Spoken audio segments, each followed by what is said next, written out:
Welcome back, everyone, to another episode of the Leadership Void podcast. I'm Enrique with my co host Vince to bring you the best in our veteran, military spouse, and first responder community. And Vince will introduce today's guest. Geez, Enrique, it's already March, man. 2024. Time is just going by so great, but we're so honored to have Lydiah Owiti-Otienoh here with us today. She is the program manager for our Hiring Our Heroes from New York City metropolitan area. Lydiah, welcome to the show. Tell us a little bit about you. Thank you. Thank you, guys. Pretty excited to be here with you today, particularly being the first day of Women's History Month. I couldn't be more honored to be here. Thank you. My name is Lydiah Owiti-Otienoh. I am happy that Vince got it the first try. I am I am a military spouse. I identify as a foreign-born military spouse very proudly because of my advocacy work. I am a lawyer by training, and I'm also an international development manager and project manager. Currently, I am the program manager of the Military Spouse Professional Network, which is a grassroots program to help connect military spouses with resources and with companies wherever they are, so we can solve the ever deeply disturbing high rate of unemployment for military spouses. Yeah, I love to talk about my experience as a foreign-born military spouse because it allows me to share my experience and also to support fellow spouses who, for being here from a different country, they might not know what to do. So just helping to fill that void and support fellow spouses. Well, thank you for all that you've done in your role as a military spouse. And I know that when you're talking about different countries, it just adds another layer to the angst, right, of being a military spouse. So thank you for that and all the service that your spouse has provided to our nation. Now, uh, your background encompasses some roles with hiring our heroes. So tell us about your role with them. As a program manager of the Military Spouse Professional Network, I am deeply passionate about empowering military spouses to achieve their career goals and thrive in their professional lives. Personally, having experienced the challenges of balancing a career with the demands of military life firsthand, and including the added layer of being a foreigner as well, I am very much committed to providing the valuable resources, support, and networking opportunities to fellow spouses. I wouldn't talk about the program without introducing you to Hiring Our Heroes. So Hiring Our Heroes, fondly call it HOH, is a program under the U.S. Chamber of Commerce Foundation that's dedicated to helping veterans, transitioning service members, and military spouses to find meaningful employment opportunities. We do this through a variety of initiatives such as hiring fairs, networking events, resume workshop, and mentoring programs, and so many others. Hiring Our Heroes connects military affiliated individuals with job opportunities and also assist them in navigating the civilian job market. Um, I will leave it at that for Hiring Our Heroes. You definitely said a lot. There's a lot going on.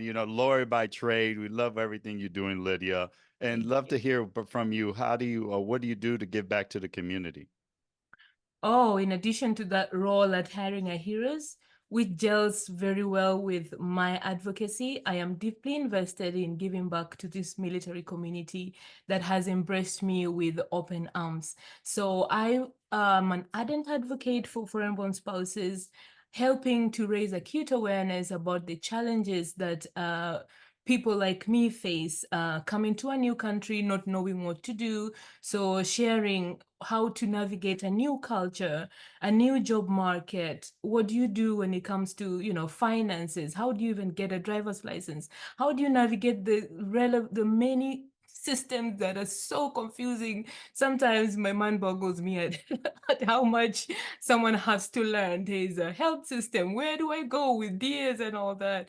There's finances. How do I file my taxes? Where I come from, filing taxes is so simple. It's so easy, but here it's just it's a whole mess. And how do I open a bank account? how do I even get a credit card, or how do I get a credit score, which then is very important for accessing many other things. So I do that advocacy because I went through so much, and I feel like it's a duty on me not to let someone else go through what I did. I am so passionate about helping people acclimate to American life and thrive as they serve, or as they come in to serve this country, and also in their lives within America. So whether it is through volunteering, I volunteer for other military serving organizations. I volunteer for Military Spouse Advocacy Network, which helps to link military spouses with a fellow military spouse who has been there, done that, to help navigate through what's going on in life, career, and everything else that a military spouse would face. Part of it is also my advocacy that I also just have talked about. And I'm also an entrepreneur, so I help to share some of the things about starting a business and other things. So that's how I give back to my community. Very noble and applaudable endeavor there. If we had a million Lydias, we'd be good. We'd be good. It's not often that you find someone go through their journey and then, lend a hand to someone else so that they can rise. And that is just so applaudable. And I thank you for what you do in those areas. Now, tell us what's on the horizon for your activity with these organizations. A lot. A lot, because I know I try my best to inject my personal experience within what I do in terms of programming. So making sure that whatever we provide as a military spouse program within Hiring Our Heroes, that it includes the needs, the particular or unique needs of foreign-born spouses. For example, I introduced one of our professional development series to be dedicated particularly to foreign-born spouses. And so we bring them resources that are relevant to them, because the programs were definitely very great, but there was a specific need that was not included. I also help our other departments, particularly Military Spouse Fellowship Program, where they would come and ask me certain questions. They're dealing with foreign-born spouses and they don't know what to tell them. Some are asking about immigration issues. Some are asking about evaluating their professional credentials. Some want to join universities or do further their education, but they don't know where to go to translate their for what they did before. So I help to make sure that foreign-born spouses are catered for, across our programs at Hiring Our Heroes, and particularly the Military Spouse Program. I'm looking at having Hiring Our Heroes fully embrace what the needs of foreign-born spouses are, but besides that, just helping to continue to raise awareness of what challenges we face and our needs, so that not just Hiring Our Heroes is attentive, but across the military community, we understand that there's this population that needs some particular help with particular things, so that they could accommodate their needs. And so I don't have to feel like, oh, it is upon me to make sure that these spouses are taken care of, but that all the programming provided within the space accommodates the needs of foreign-born spouses. And also Hiring Our Heroes is also continuously evolving to better serve the military spouse. And we are partnering with other programs, other organizations, including a lot of the business community. And we're also leveraging technology to provide even more resources and support for this community. I know that there's been a new initiative called the 4+1 that is now bringing in a lot of the business community to commit to to hiring and retaining military spouses in their businesses, because we PCS, we move from one place to another, and if you get a job, most likely you're going to lose it if the company does not adequately understand that this is something that happens without you have no control over it. So 4+1 is a new initiative between Hiring Our Heroes and Blue Star Families, and it's now been adopted by Maryland as part of its initiative to support spouses, and we are hoping to get more states and more companies to sign on to 4+1. There's a million other things I could talk about, but I'm going to be respectful of time and say a lot of it can also be found on our website. Absolutely. You know, Yeah. I'm just so glad, Lydia, they gave you a seat at the table, right? Number one, because your voice is heard. It's profound. And I love what you're doing, being that bridge and being the one paving the way for others going down that journey. So kudos to you, to your passion and your legacy to be, which is phenomenal. Love the transition now and also talk about leadership. What do you continuously do to help you thrive and aid you in your professional life? Thank you, Viz. I believe so much in the importance of continuous learning and development. I therefore make it a priority to sharpen my skill sets through training, workshops, and most importantly, networking opportunities. Additionally, I also seek out mentors who can provide guidance and support as I navigate this professional journey. One of the most important ways I have been able to sharpen the skill set is the mentorship. I have been able to learn so much from those who have done greater things that I look up to, and just ask can I have 1 hour of your time? And I am so blessed to have had them say, okay. And then we go through what they've done, how they've managed to navigate it, and how do I continue to, scale what I'm doing, and also dream bigger than what I am doing currently. So mentorship has been a tremendous blessing to me. Yeah, we know the value of mentorship. Both Vince and I mentor and have been mentored, and it has been one of the key things that has allowed us to propel in our career. And so, thank you for mentoring and being mentee, as we know how powerful that is.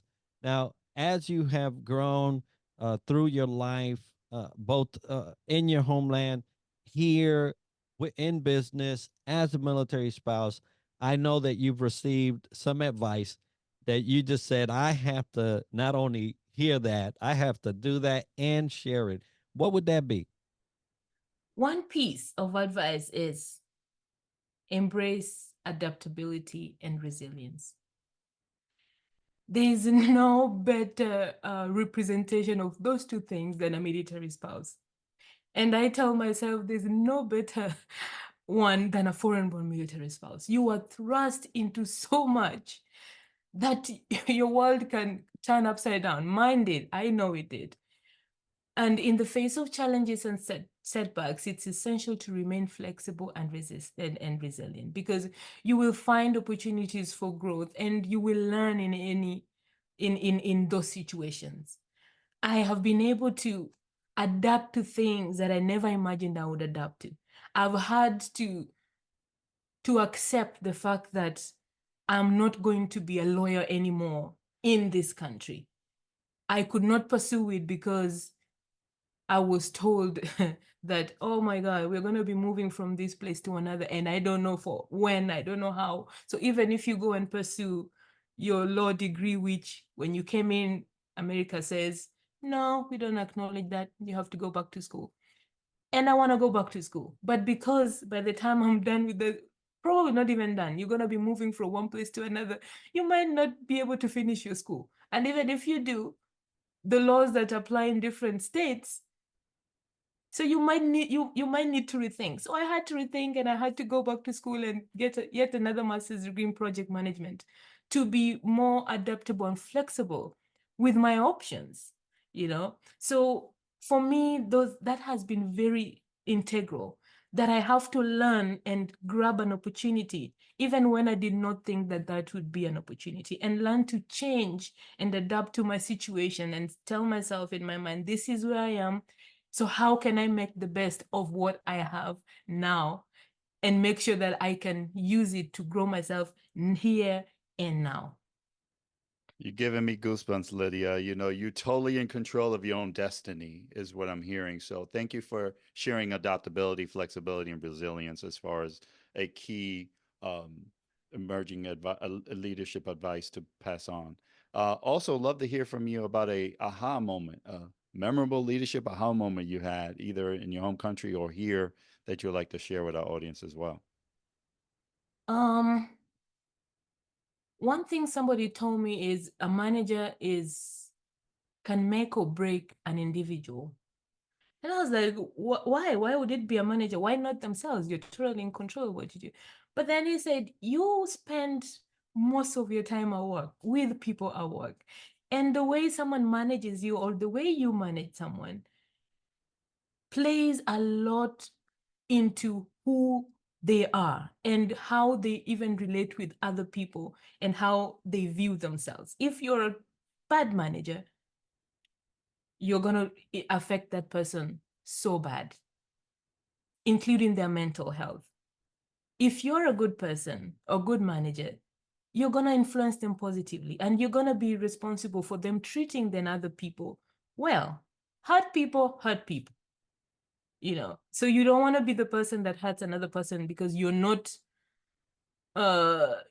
being adaptable, you're not being flexible, you're not being understanding, you're not being a good leader that leads by example. Yeah. That's very powerful. And I hope that all the listeners are not only listening, but absorbing that key element of impact, right, on those that we are fortunate enough to manage or lead. So very powerful aha moment there, and one that we all can smile on and say, yes, that is indeed true. Now, you're not one that has not had challenges, right? We've heard it through this conversation. We know it as military members that have spouses and seen those challenges. So, what are certain strategies that you used when you face those challenges in times of change? Number one, I'd say effective communication.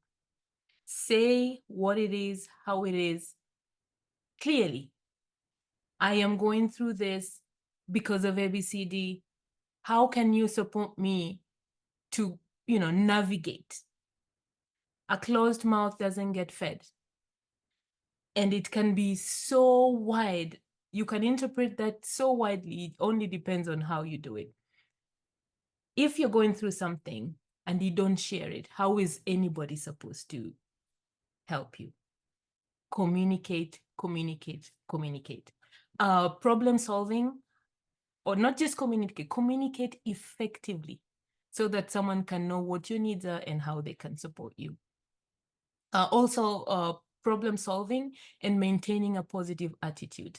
I am the person that's always focused on the silver lining.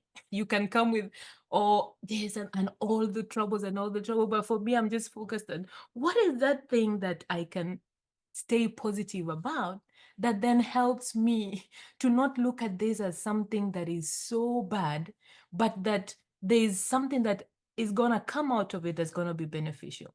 So it's okay that all these bad things are happening, but if I just focus on this one that is positive, then my attitude changes towards the problem or what I call a challenge.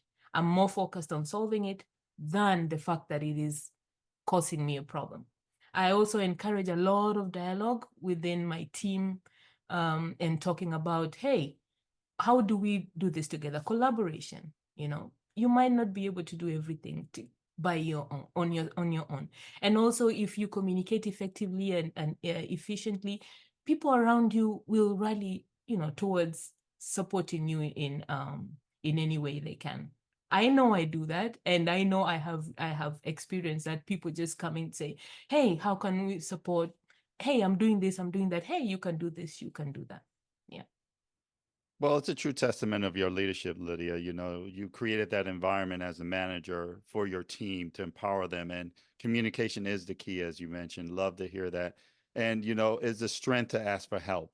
It's not a weakness. So, folks, definitely be vulnerable, have the courage, and speak up because help is around the corner. You just have to ask for it because a closed mouth doesn't get fed, as she mentioned. Great stuff here today. We love the light you're shining bright, is shining brighter because of you, Lydia. So how do we contact folks could contact you? How do they go about doing so? Or the Military Spouse Professional Network or Hiring Our Heroes? Yeah, Hiring Our Heroes is online at hiringourheroes.org. Personally, it can be through my LinkedIn. If you search me, that's where I am most active. I engage more on LinkedIn. So if you search Lydiah Owiti-Otienoh, you will find me there, shining bright. And to contact me for anything related to hiring a heroes, you'll find me at L Otienoh, so I'll say LOTIENOH at uschamber.com. Well, folks, we're going to have that as part of the video and show notes for you to get a hold of Lydia and all the great things she's doing and organizations that she is spearheading in the projects that she's doing. Vince, I don't think we could have picked a better person to open up Women's History Month. It has been a pleasure to not only share the platform, but listen to what you have to say. Now, if you want to contact us at the Leadership Void Podcast, the Leadership Void at gmail.com is where you'll send that correspondence. If you'd like to hear either a special guest or a topic on leadership covered, you'll do it by those means. And we're just so honored also to have our sponsors, Triple Nickel, A Hero for Kids, and FAVOB being our sponsor of this wonderful show. But Lydia, again, it's been a pleasure. It's been an honor. Wish you the best in your future. Thank you very much for being on our show. Same here, guys. Thank you for having me. And to every woman out there, happy Women's Month. Happy Women's Month.